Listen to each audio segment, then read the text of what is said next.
నీ బొచ్చలో కేకు ముక్క పడింది. ఎవరేశారు? అవతల పక్క ఓ పెద్దమ్మగారి మనవడు పుట్టినరోజుటమ్మా. చిన్న ముక్క తిని చూసా, బ్రహ్మాండంగా ఉందమ్మా. ఇంకో అమ్మగారా? ఎవరది? రే సురేష్, అమ్మా మిగతా ముక్కలు నువ్వు పంచరా. అలాగేనమ్మా.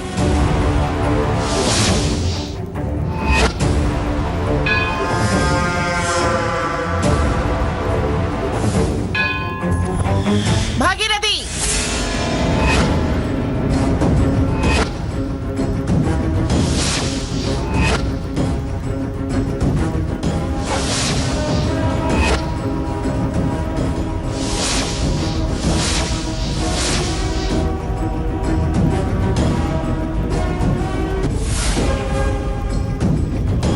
ఏమిటి గుడికొచ్చి పనిమాల నాలా కేకులు పంచుతున్నావు? ఎగతాడా, వెక్కిరింపా, తెప్పి పొడుపా? చూడు, మంగమ్మని వెక్కిరించే ప్రయత్నం సూర్యుడి మీద ఉమ్మే ప్రయత్నం లాంటిది. అలాగా? నాకు తెలియదులే. నాకు నీల ఆత్మస్థుతి రాదు. ఏదో ఆ కాలపు మనిషిని. నీ అంత ప్యాషను రాదు, నీ అంత దర్పం ప్రదర్శించడమూ రాదు. నువ్వు కేకు ముక్కలు పంచుతున్నావని నాకు తెలీదు. తెలిసినా అది తప్పని వెక్కిరింపని అంతకన్నా తెలీదు. ఏమిటి తెలియదు అని అంత దీర్ఘాలు తీస్తున్నావు? దీన్నే అతి తెలివి అంటారు. అయినా నాకు తెలియక అడుగుతాను, నేను నా మనవడి బర్త్డే కేక్ పేదలకు పంచుతున్నాను, నువ్వు కూడా అలా అనే పంచుతున్నావట? నీకు మనవడెక్కడున్నాడే? ఏదో వాడి పుట్టినరోజు సందర్భంగా నేను పేదలకు పంచుతుంటే మరి నువ్వెవరి కోసం పంచుతున్నావు? అంతేకాదు, నేను నీ సవాల్ని గెలిచా, ఫంక్షన్ చెడగొట్టా. ఆ ఆనందంలో నేను పంచుతున్నాను, మరి నువ్వు విచారం తొలగాలని పంచుతున్నావా? నువ్వు నీ మనవడు కోసిన కేకు పేదవాళ్ళకు పంచుతున్నావు. నేను అదే మనవడి ఫంక్షన్ చేద్దామనుకున్నాను, కానీ కేకు కట్ చేయలేకపోయాడు, తినలేకపోయాడు. అందుకే ఈ పేదవాళ్లలో ఆ పేద మనవడిని చూసుకుంటూ సంతోషపడ్డానికి పంచుతున్నాను. భాగీరథి, ఏ తలక ఏమైనా తిరుగుతుందా నీకు? నా మనవడు పేదవాడేమిటే? వాడు పిఠాపురం మంగమ్మ మనవడు, నంబర్ 1 ఇండస్ట్రియలిస్ట్, మంగా ఫార్మాస్యూటికల్స్ ఎండి, మంగా టెక్స్టైల్స్ కు owner, Pithapuram real estates chairman. వాడు పేదవాడే ఉంటే మతేమన్నా తప్పిందా నీకు? ఆస్తులుండొచ్చు, అవి అసంతృప్తిని తీర్చలేవుగా మంగా. అతని పేదతనం నీకేం తెలుసు? నీకు తెలిసిన పేదతనం ఏమిటో? పేదతనానికి ఆవిడ దూరంలో ఉన్నాడు వాడు. అంతే, అలాగే తృప్తిపడు. అతను నువ్వు గీసిన గీటు దాటే ధైర్యం లేని పేదవాడు. తల్లి తండ్రి కళ్ళెదుట ఉన్నా గ్రాని అన్న పిలుపు తప్ప అమ్మా అన్న పిలుపు కరువై బతికిన నిరుపేదతనం అతనిది. తన ఇష్టాన్ని చంపుకొని నానమ్మ ఇష్టాలే తన ఇష్టాలను బతుకుతున్న కుచేలుడు అతను.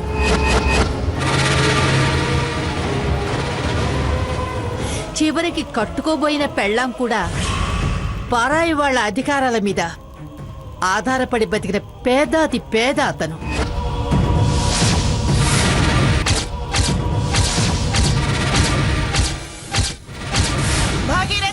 ఎందుకలా అరుస్తావు? తన భార్య కడుపులో మోసే బిడ్డకి తను తండ్రో కాదో కూడా మరొకరు తేల్చాల్సిన స్థితిలో ఉన్నాడు.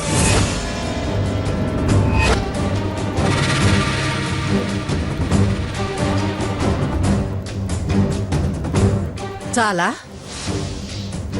ఇంకా అతని పేదతనాల గురించి చెప్పాలా? పిచ్చివాగుడు ఆపవి. అక్కడికి నీకేదో గొప్ప బలం, బలగం, ధనం, జనం ఉన్నట్టు, ప్రేమల్లో ఆపేక్షల్లో పొంగి పొర్లిపోతున్నట్టు ఇచ్చకపు మాటలు నువ్వును. ఏయ్, నా మనవణ్ణి వెక్కిరింపు మాటలు మాట్లాడకు. ఉండాల్సిన సౌభాగ్యమే లేని దరిద్రురాలివే నువ్వు. నువ్వు నన్ను నా మనవణ్ణి అనేదానివా?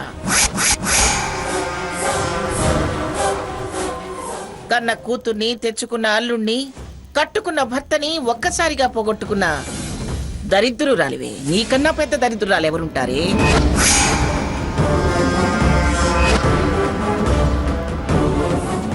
నువ్వెంతో జగమంతా అంతే అనుకుంటున్నావా? లింగోలిటుకు అంటూ నీకు ఒక్క మనవరాలుంది. హద్దు ఆపు లేని పెంపకం పెంచి తెగ పొంగిపోతున్నావే. నీ రాత దరిద్రపుదే అనుకుందాం. పోని దాని రాత ఏమైనా చక్కగా ఏడ్చిందంటే అది లేదు. నేను చీపో అన్న దగ్గర నుంచి అది ఒంటరిగానే మిగిలిపోయింది. కట్టుకునేవాడు లేక సెకండ్ హ్యాండ్ అయినా సర్దుకుపోదామని ఏ దిక్కు లేక నా మనవడి వెంట పడింది.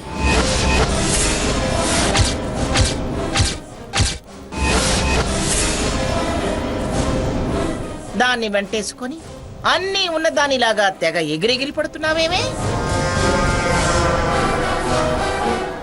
ఏయ్, నువ్వు నాతో ఎందులోనూ సరితూగలేవే. ఏయ్ భాగి, నీకు వైధవ్యం, దానికి తోడు ఒంటరితనం. ఏ అచ్చటా ముచ్చటా లేని బతుకుతూ నా మనవణ్ణి పేదవాడంటావేమిటే? వాడికి అందరి ప్రేమని నేనొక్కదాన్ని అందిస్తూ పెంచాను. వాడు ఎవరి వైపు వెర్రి చూపులు చూడలేదు. నీ మనవరాలే వాడికి కొత్తగా పిచ్చి పిచ్చి చూపులు, పిచ్చి పిచ్చి చేష్టలు నేర్పింది. వాణ్ణి తాగించి వశపరుచుకుని అదేదో బ్రహ్మ విద్య అయినట్టు మురిసిపోతున్నావేంటే?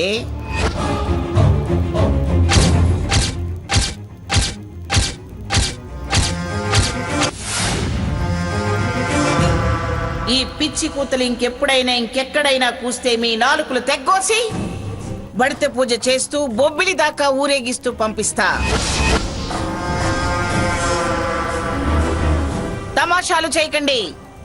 తట్టా బుట్ట, చెంబు తెప్పాల, చాట చాప మొత్తం సర్దుకొని వెళ్ళండి. మేము వెళ్ళడానికి రెడీయే మంగా. కానీ మేము ప్రయాణమైతే నీకు గుండె నొప్పి వస్తుంది. నీ బతుకు హాస్పిటల్ పాలవుతుంది. భాగీరథి, నన్ను ఇంతకు మించి రెచ్చగొట్టకు. గుడిని కూడా చూడను. మీరు వెళితే నాకు గుండె నొప్పి రావడం ఏమిటే? వెర్రి కోతలకు ఏకో. మేం వెళితే మా వెనకాలి నీ మనవడు నా మనవరాలి కొంగు పట్టుకొని వస్తాడు కాబట్టి.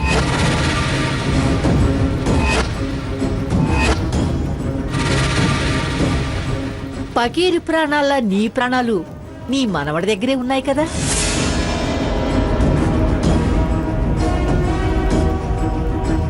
వాడు మా గుప్పిట్లోకి వస్తే నీ జీవం విలవిల్లాడిపోతుంది కదమ్మగా. అందుకని భాగి, ఎందుకంత రేజై నీ రోగం నువ్వే పెంచుకుంటావు? వాడు మీ వెనకాల రావటం అసంభవం. ఇంకా భ్రమల్లోనే ఉన్నావు మంగా. నీ సాకేత్ నా హారతితో రావడం ఖాయం. చూసావా, తథాస్తు అంటూ శుభశబ్దం కూడా అయింది. బోడిగుండుకి పూలని ముడిగట్టినట్టు ఆ గంట చప్పుడికి నీ దుర్మార్గపు కూతలకి లింకు పెడతావేమిటి? భగవంతుడు మంచి వాళ్ళకు సాయం చేస్తాడు, తోడుంటాడు. అంతేగాని నీలా నీచంగా ఆలోచించే నీచులకి కాదు. వాడు నన్ను కాదని ఒక్కడుగు కూడా మీ వైపు వెయ్యలేదు. చూద్దాం ఎవరు ఎటువైపు అడుగులు వేస్తారో. సరే చూద్దాం. ఇదే ఛాలెంజ్ మన మధ్య. నేను రెడీ. వెళ్ళవే. వెతుక్కుంటూ నా ముందుకొచ్చింది నువ్వు.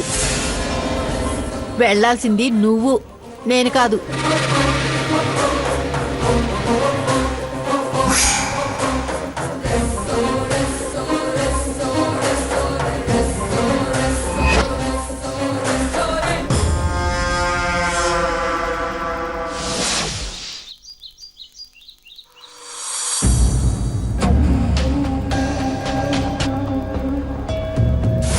ఫంక్షన్కి వచ్చిన మనిషి హాల్లో ఉండాలి కానీ గదిలో ఏం పని?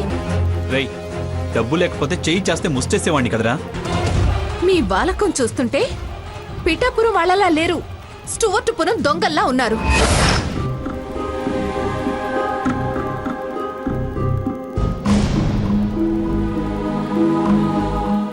రఘు, కాఫీ. ఇల్లంతా వెతికాను కానీ డాక్యుమెంట్స్ దొరకనే లేదు.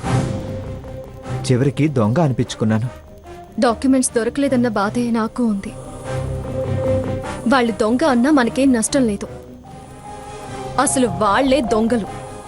దొంగలు మనల్ని దొంగ అన్న దాని గురించి అస్సలు ఫీల్ అవ్వాల్సిన అవసరం లేదు. ముందు నువ్వు ఈ కాఫీ తాగి రిలాక్స్ అవ్వు.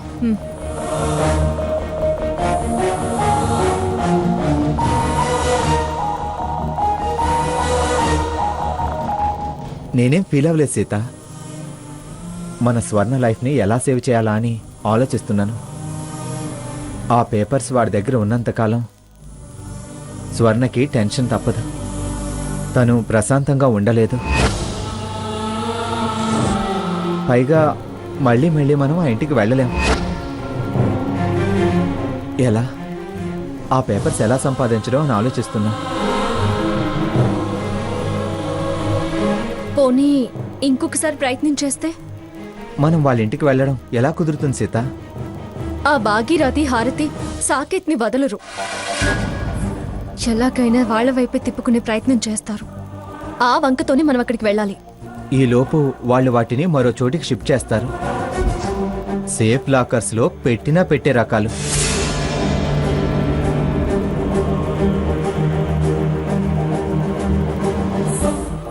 ఆ భాగీరథినో హారతినో మనం బెదిరిస్తే? ఎంత అమాయకంగా మాట్లాడుతున్నావు సీత. వాళ్ళు నానమ్మనే బెదిరిస్తున్నారు. మనం బెదిరిస్తే బెదురుతారా? మరెలా రఘురాం? ఆలోచిద్దాం. ఏదో ఒక ఐడియా రాకపోతుందా?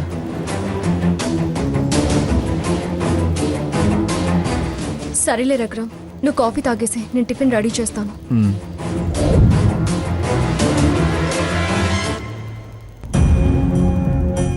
కాఫీ తెచ్చేయమంటావా బావా? ఏంటే బతుకుతా కంట పెంచుతా అంటూ వీర లెవెల్లో డైలాగులు కొట్టి వెళ్ళిపోయిందానివి? సిగ్గు లేకుండా మళ్ళీ ఇంటికొచ్చి నీ బతుకు నువ్వు బతక నన్ను ప్రశాంతంగా బతకనివ్వద్దని కంకణం కట్టుకున్నావా?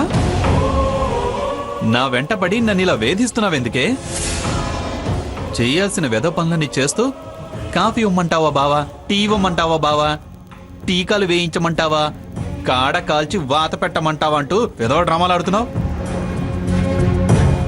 అసలు నీకు నా గదిలో ఏం పనే? నా ఎదుటే పడొద్దు అంటే ఎక్కడికెళ్తే అక్కడికే వెంట పడొస్తున్నావు. నువ్వు వచ్చేది కాక ఆ దరిద్రపు సంతని వెంటేసుకొచ్చి వెంట పెంట చేస్తున్నావు. పోవే ముందు అవతలకెళ్ళు. నువ్వు వెళ్ళకూడని చోటికి వెళ్ళి చేయకూడని పనులు చేస్తున్నావు కాబట్టే నేను రావాల్సి వస్తుంది. నా బాగు కోరి నా అక్క, నీ మేలు కోరి మీ అన్నయ్య వెంటొస్తున్నారు. ఏయ్, అన్నా గిన్న అన్నావంటే మాడు పగులుతుంది. అయినా నాతో నిన్ను మాట్లాడొద్దన్నానుగా, ఈ గదికి రావద్దన్నానుగా. పోవే పోవే. సాకేత్,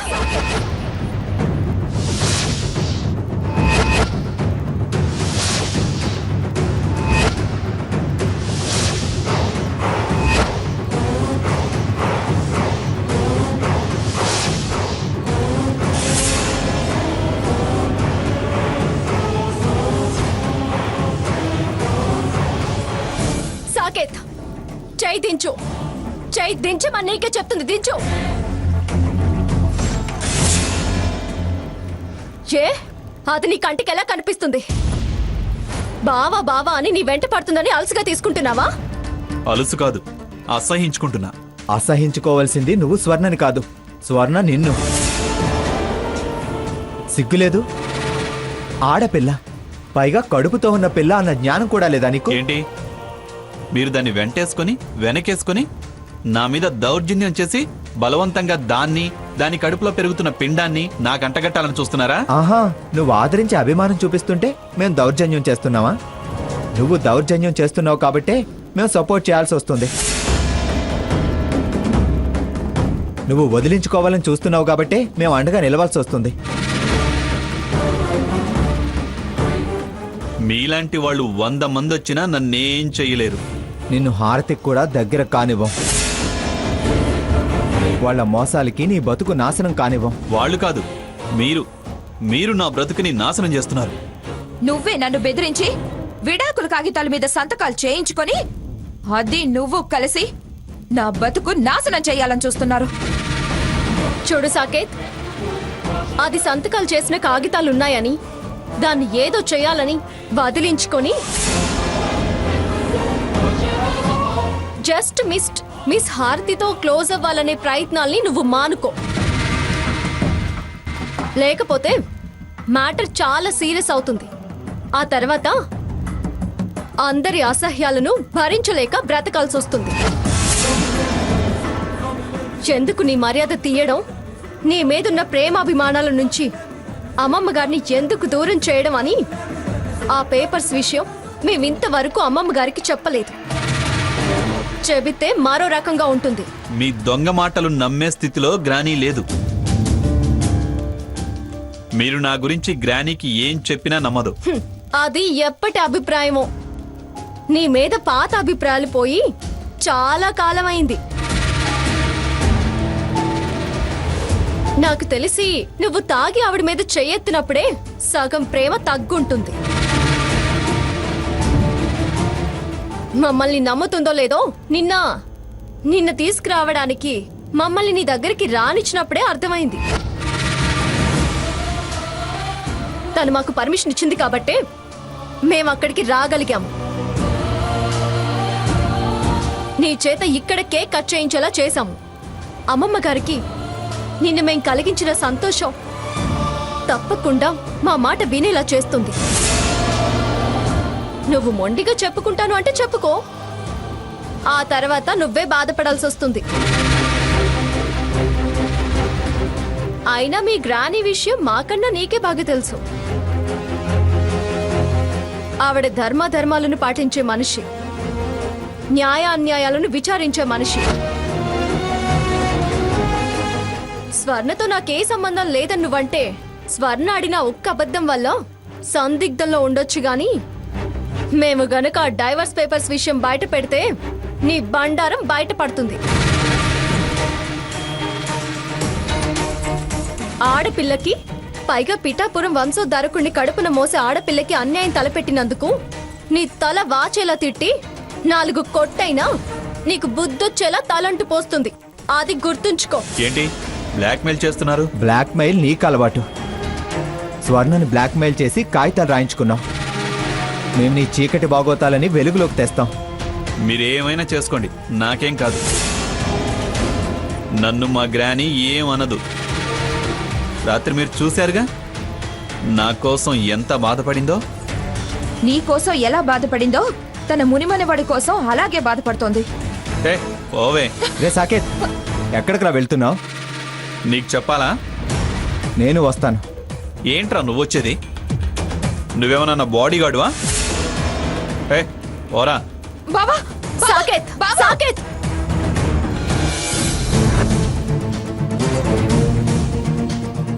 అక్క పద వెళ్ళి అమ్మమ్మకు చెప్దాం. స్వర్ణ, రాత్రే వాడిని అతి కష్టమే తీసుకొచ్చాం. ఇప్పుడు వాడి మీద కంప్లైంట్ ఇస్తే మన మీద రివర్స్ అవుతుంది. మనం దాస్తే బావ మళ్ళీ వాళ్ళ ఇంటికి వెళ్తూ వాళ్ళకి దగ్గర అవుతాడేమో అని నాకు భయం పెద్ద బావా. రాత్రి ఆ హారతే కదా అతను అవమానించి పంపించింది. మళ్ళీ వెంటనే అక్కడికి వెళ్ళలేడు కూడా. 1-2 రోజులు ఆగి అప్పుడు అమ్మమ్మ గారికి చెప్దాం. ఫాలో అవడం బెటర్ అంటావా? వెళ్ళడని నాకు అనిపిస్తుంది. ఫాలో అవుతున్నామని తెలిస్తే ఇరిటేట్ అవుతాడు. అది అతనికి అడ్వాంటేజ్ అవుతుంది. మనం డిఫెన్స్ లో పడతాం. వద్దు, కాస్త టైం తీసుకొని గమనించి ఏం చేయాలో అది చేద్దాం.